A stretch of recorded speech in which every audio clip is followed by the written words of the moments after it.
Hey there, English learners. Welcome back to Easy English Class. Do you know that feeling when you're watching an English movie and you understand everything perfectly? You get every joke, every word, every conversation. You feel so proud of yourself. But then someone asks you a simple question in English and suddenly, nothing. Your brain goes blank. The words disappear. Your mouth feels frozen. You want to speak, but you can't. Does this sound familiar? This is one of the biggest frustrations for English learners everywhere. You spend hours listening to podcasts, watching videos, reading articles. You understand so much, but when it's time to actually speak, it feels impossible. Your confidence disappears. You feel stuck. But here's the truth. Understanding English and speaking English use different parts of your brain. The good news? You can train your speaking brain. You can unlock your voice. And today, we're going to show you exactly how to do it. We have 8 powerful, practical techniques that will help you go from I understand everything to I can actually speak. Ready to change your life? Let's dive in. Hello, everyone, and welcome back to Easy English Class. I'm Marco, and I am so excited about today's episode because we are tackling the number one problem I hear from English learners. Hi, everyone. I'm Erica, and oh my goodness, Marco, this topic is so close to my heart. When I was learning Spanish, I had exactly this problem. I could understand my Spanish friends when they talked. I could follow TV shows. But when I tried to speak, my brain just stopped working. Yes, that frozen feeling. It's like your mouth forgets how to move. Exactly. And I was so frustrated because I thought, I understand everything, so why can't I speak? But then I learned that understanding and speaking are actually two completely different skills. That's what we're going to talk about today. How to move English from your ears to your mouth, how to unlock your speaking voice. And we have some really practical, actionable tips, things you can start doing today, right after this episode. So, grab your coffee, get comfortable, and let's get started. Okay, Marco, let's start with the big question. Why does this happen? Why can so many people understand English but struggle to speak it? Great question. There are actually a few reasons. First, when you listen, you're passive. The English comes to you. Your brain just receives and processes. Right? You don't have to do anything. You just listen and understand. Exactly. But when you speak, you're active. Your brain has to find the words, put them in order, remember grammar rules, pronounce them correctly, all at the same time. It's like the difference between reading a recipe and actually cooking the meal. Understanding the recipe is easy, but cooking? That takes practice. I love that analogy. And there's another reason too. Most English learners spend way more time listening than speaking. Oh, absolutely. Think about it.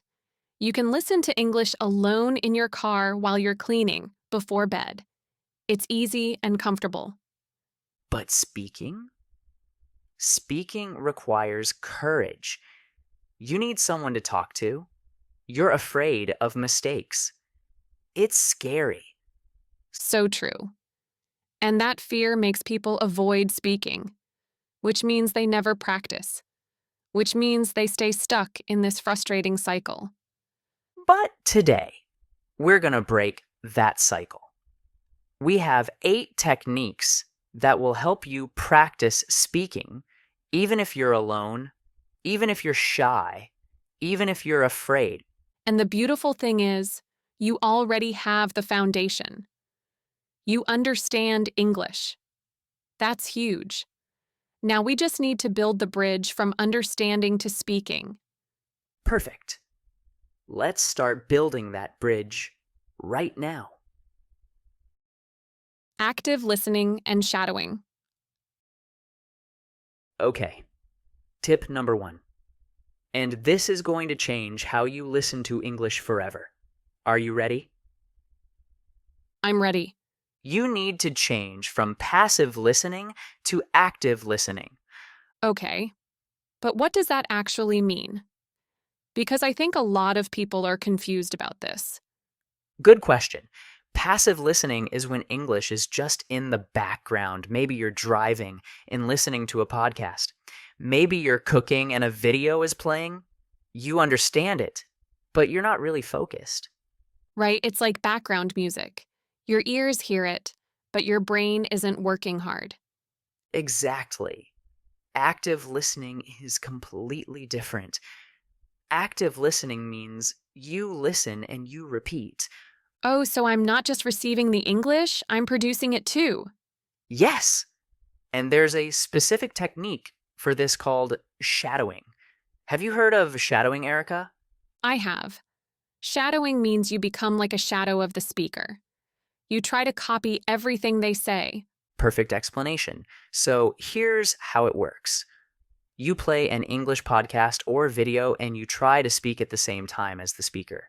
You repeat their words, their rhythm, their intonation, everything. Now, I know what some people are thinking. That sounds impossible. How can I speak at the same time? I know, it sounds difficult at first. So you can start easier. Listen to one sentence, press pause, then repeat that sentence. Yes. Start with the pause method. For example, if you hear, I'm going to the store, you pause and say, I'm going to the store. And when you feel more confident, you can try to shadow in real time, speaking along with the person. This technique is so powerful because it trains 3 things at once.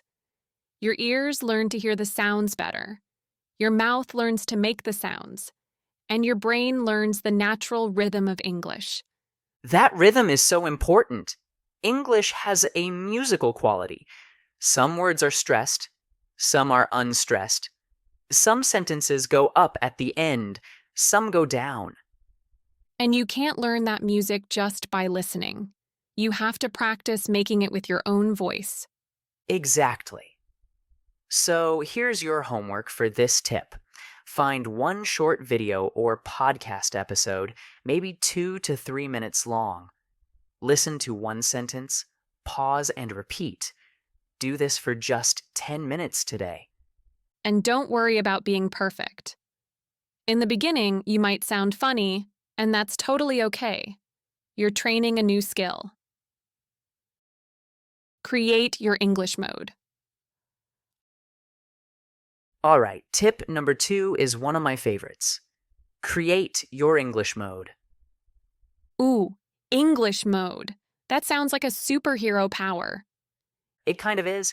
English mode means you set aside a specific time each day where you only think and speak in English. Wait, only think in English?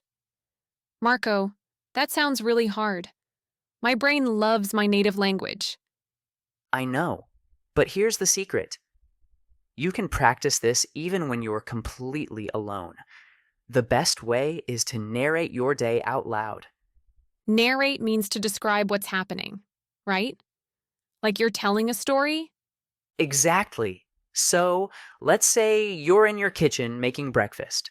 Instead of thinking in your native language, you speak in English, out loud. Can you give us an example? Sure. Okay, I'm in the kitchen now. I'm hungry. What should I eat?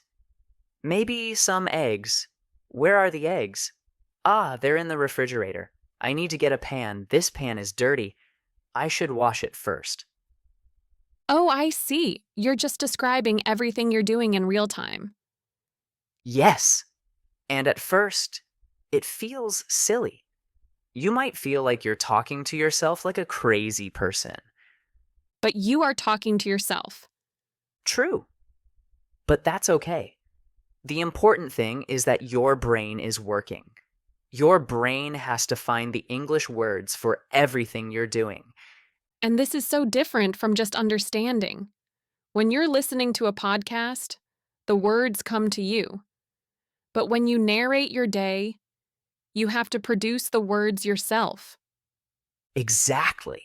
You're training your brain to access English quickly without translating from your native language first. This is so practical too because you can do it anywhere, anytime. In the shower, you can say, "I'm washing my hair now. The water is too hot. I need to make it cooler." While you're getting dressed, what should I wear today? It's cold outside. I need a sweater. This sweater is comfortable. While you're walking, "I'm walking to the bus stop. There are many people today. Oh, look, there's a cute dog." And the beautiful thing is, you're using real, practical vocabulary, not textbook vocabulary, real life vocabulary that you actually need. So how long should people practice this English mode each day? Start with just 5 or 10 minutes. Set a timer on your phone. When the timer starts, switch your brain to English mode. When it ends, you can relax. And as you get more comfortable, you can increase the time. Maybe 15 minutes, then 20 minutes, then 30 minutes. Exactly. The key is consistency. 5 minutes every single day is better than 1 hour once a week. Learn chunks, not words. Okay, Marco, I think it's time for tip number 3. And this one is going to surprise a lot of people. It surprised me when I first learned it. So here it is. Stop memorizing single words. Stop learning new words? But Marco, people are thinking, "I need more vocabulary. I need to know more words." I know. But listen, when you memorize single words like cat, dog, book, house, you're not learning how to actually use them in conversation. Right. Knowing the word important is good, but it doesn't help you speak fluently. Exactly. Instead, you should learn chunks. Do you know what chunks are? Chunks are groups of words that go together naturally, like phrases or sentence starters. Perfect. So instead of learning the word point, you learn the whole chunk. That's a good point. Oh, I use that all the time. That's a good point. It's a complete, ready-to-use phrase. Yes. And you don't have to think about grammar. You just use the whole chunk in conversation. Can you give us more examples? Sure, instead of just learning the word mean, learn, you know what I mean?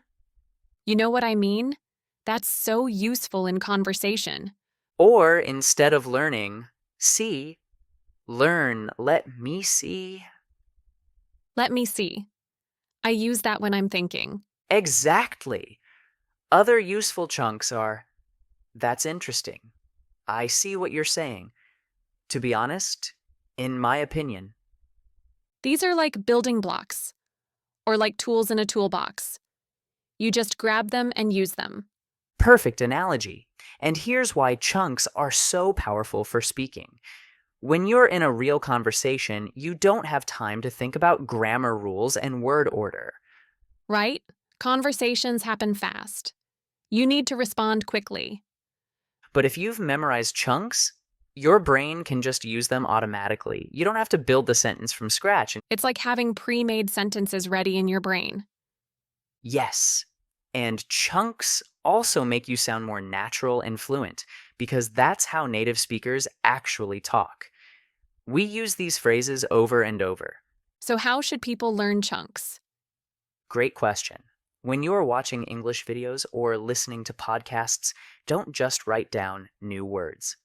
Write down phrases and chunks that people use. For example, if you hear someone say, "I totally agree with you," write down that whole phrase. Don't just write agree. Exactly.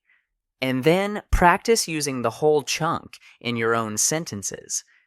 You can even make your own chunk notebook. Every time you hear a useful phrase, add it to your collection. I love that idea. A personal chunk library that you can review and practice. Deep dive section. Okay, so we've covered 3 tips so far: shadowing, English mode, and learning chunks. But now let's talk about the big, scary question that stops most people from speaking. Oh, I know what you're going to say. The fear. Yes, the fear of making mistakes. This is the biggest monster that blocks people from speaking English. It's so true. I remember when I was learning Spanish, I was terrified.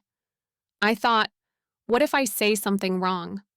What if people laugh at me? What if my grammar is terrible? And what happened?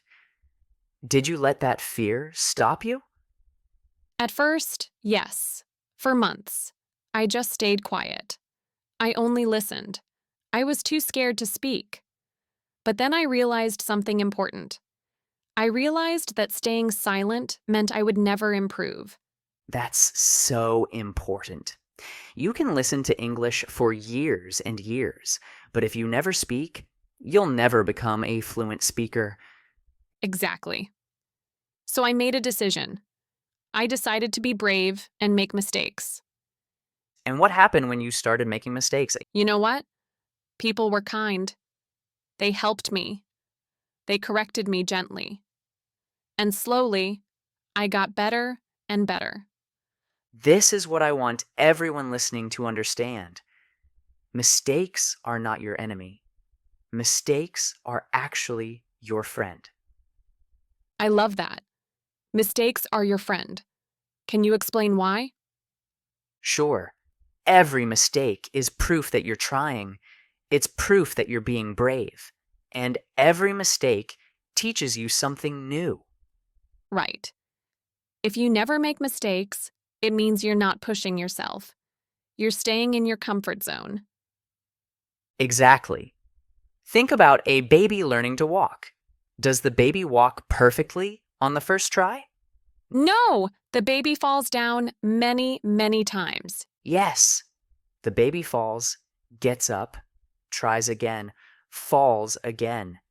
And do the parents say, "Oh no, this baby is terrible at walking. This baby should give up"? Of course not. The parents cheer and celebrate every attempt. Exactly. Learning to speak English is the same. You need to fall down many times before you can walk smoothly. I love this metaphor. So people need to change their mindset about mistakes. Yes, the goal of speaking English is not perfection. The goal is communication. Communication, not perfection. That should be every English learner's motto. I agree. If the other person understood your idea, you succeeded. You did a great job, even if your grammar wasn't perfect, even if your pronunciation wasn't perfect. And here's another important truth. Native speakers make mistakes too. All the time. Oh, absolutely. We use wrong grammar sometimes. We forget words. We say and uh constantly. So why do English learners think they need to be perfect when even native speakers aren't perfect? That's such a good point. Nobody expects perfection from you. People just want to understand your ideas and connect with you. So here's my advice to everyone listening. Tomorrow, I want you to speak English and make at least 3 mistakes on purpose. I love that challenge. Make mistakes on purpose. Yes. Because if you make 3 mistakes, it means you spoke English 3 times. You tried 3 times. You were brave 3 times. And every time you're brave, you're building your confidence muscle. You're training your brain that speaking English is safe, even if it's not perfect. Exactly. The more you practice being brave, the easier it gets. Okay, so we've talked about mindset and fear. Now let's talk about practical ways to practice speaking every single day, even if you don't have anyone to talk to. Yes, because I think a lot of people say, Marco, Erica, these tips are great, but I'm alone. I don't live in an English-speaking country. Who can I practice with? Great question. And the answer is yourself. You can talk to yourself. And I know it sounds weird, but it's actually one of the most powerful practice methods. So here's technique number 1 for solo practice. Use your phone's voice recorder app. Oh, I know some people are already thinking, no way. I don't want to record my voice. I hate hearing myself speak. I understand that feeling. But trust me, this is so valuable. Here's how you do it. Ask yourself a simple question, then press record and answer. For example, ask yourself, what did I do today? Then press record and describe your day in English. Today I woke up at 7 a.m. I was very tired because I went to bed late last night. I had breakfast. I ate toast and drank coffee. Then I went to work. At work, I had 3 meetings. They were a little boring. For lunch, I ate a sandwich. After work, I went to the gym. Now I'm home, and I'm practicing my English. Perfect. See how natural that was? You're just talking about your real life. And then, here's the important part. You listen to the recording. And when you listen, what should you pay attention to? First, celebrate what you did well. Oh, I used past tense correctly. I spoke for 2 minutes. I explained my ideas clearly. Yes, always start with the positive. Then you can notice areas to improve. Right. I struggled with the word sandwich. I should practice that. I said very tired 3 times. Maybe I can learn other ways to say that, like exhausted or really sleepy. You become your own teacher, and there's no pressure because no one else is listening. Exactly. You can practice in private, make all the mistakes you want, and learn from them. And you know what? Over time, you'll notice your speaking improves. If you record yourself once a week and then listen to your recordings from a month ago, you'll be amazed at your progress. That's so true. It's great for your motivation. You have proof that you're getting better. Okay, so that's recording yourself. What's another way to practice alone? Role playing. Yes, role-playing is so fun and so effective. So here's how it works. You imagine a situation. Maybe you're at a restaurant. Maybe you're at a job interview. Maybe you're meeting a friend. And then you act out both sides of the conversation. You be both people. Exactly. Let's do an example. I'm at a coffee shop. Hello, welcome to Cafe Sunshine. What can I get for you today? And then you switch roles. Hi, I'd like a large cappuccino, please. Sure. Would you like anything to eat with that?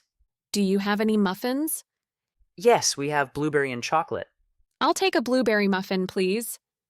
See how easy that is? You're practicing real practical English that you actually need in daily life. And your brain is learning to respond quickly in English. You're not translating from your native language. You're thinking directly in English. This is so important. The more you practice role plays, the more natural it becomes to respond in real situations. So, when you're really at a coffee shop, your brain doesn't freeze. It already knows what to say because you practiced. Exactly. You can role play any situation. At the airport, at the doctor's office, at a store, on a phone call, in a meeting. And it's fun. You can be dramatic if you want. You can practice different personalities. Yes, sometimes I practice being confident and bold. Sometimes I practice being polite and formal. It's like acting. And acting is great for language learning because you're not being yourself. You're playing a character, so there's less fear and more freedom to experiment. Practice section. Okay, Erica, we've given so much information today. 8 different tips and techniques. But I think some people might feel overwhelmed. You're right. They might be thinking, this all sounds great, but where do I start? How do I do all of this? So let's make this really simple. You don't have to do everything at once. No, please don't try to do all 8 tips tomorrow. That's too much. Instead, choose 1 or 2 tips to start with. Practice them for a week. When they become a habit, add another tip. Perfect advice. Baby steps are better than no steps. Here's what I recommend for beginners. Start with English mode. Just 5 minutes a day of narrating what you're doing. And maybe add shadowing. Find one short video and practice repeating sentences for 10 minutes. That's it. Just those 2 things. 15 minutes total each day. And for intermediate learners, maybe you can add recording yourself. Once a week, record yourself speaking for 5 minutes and listen to it. And start collecting chunks. Keep a notebook of useful phrases you hear. For advanced learners, challenge yourself to do role plays every day. Create different scenarios and practice them out loud. The most important thing is consistency. It's better to practice 10 minutes every day than 2 hours once a week. Yes, your brain needs regular practice to build new habits and new connections. And remember, be patient with yourself. Speaking fluently takes time. You didn't learn your native language in a few weeks. English is the same. Exactly. Give yourself permission to be a beginner. Give yourself permission to make mistakes. Give yourself permission to sound imperfect. Every single day that you practice, you're making progress. Even if you can't see it yet. Even if you can't feel it yet. It's happening. Your brain is creating new pathways. Your mouth is learning new movements. Your confidence is growing. So trust the process. Trust yourself. Keep showing up and practicing, even on days when you don't feel like it. Especially on days when you don't feel like it. Those are the days that matter most. Well, everyone, that brings us to the end of today's episode. Erica, this was such a good conversation. It really was. I hope everyone listening feels motivated and empowered to start speaking English, even if they're afraid. Me too. Remember, you already have the foundation. You understand English. That's huge. Now you just need to practice moving that English from your ears to your mouth. Use these 8 tips: active listening and shadowing, creating your English mode, learning chunks instead of single words, practicing every single day, recording your voice, doing role plays, making friends with mistakes, and training yourself to respond quickly. These techniques work, they're proven, but they only work if you actually do them. So true. You can listen to 100 podcasts about speaking English, but if you never actually practice speaking, nothing will change. Action is everything. Take one small action today, right now. Yes. After this episode ends, I want you to do one thing. Just one. Maybe shadow one sentence. Maybe narrate 1 minute of your day. Maybe record yourself speaking for 30 seconds. Just do one small thing to prove to yourself that you're serious about improving. And then do one small thing tomorrow. And the next day. And the next day. Before you know it, you'll be speaking English naturally and confidently. The frozen feeling will disappear. Your brain won't go blank anymore. You'll be able to express your thoughts and ideas. You'll be able to connect with people. You'll be able to use all that English you've been storing in your head for so long. So exciting! All right, everyone, before we go, we have a question for you. Yes. We want to know, which tip are you going to try first? Will you practice shadowing? Will you talk to yourself in English mode? Will you record your voice? Leave a comment below and let us know. We read every single comment and we love hearing from you. And if this episode was helpful, please give it a like and share it with a friend who's also learning English. It really helps our channel grow. Don't forget to subscribe to Easy English Class so you never miss an episode. Thank you all so much for joining us today. Remember, you can do this. You absolutely can become a confident English speaker. We believe in you. Keep practicing, keep being brave, and keep making those beautiful mistakes. Until next time, everyone. See you in the next episode. Bye. Bye for now.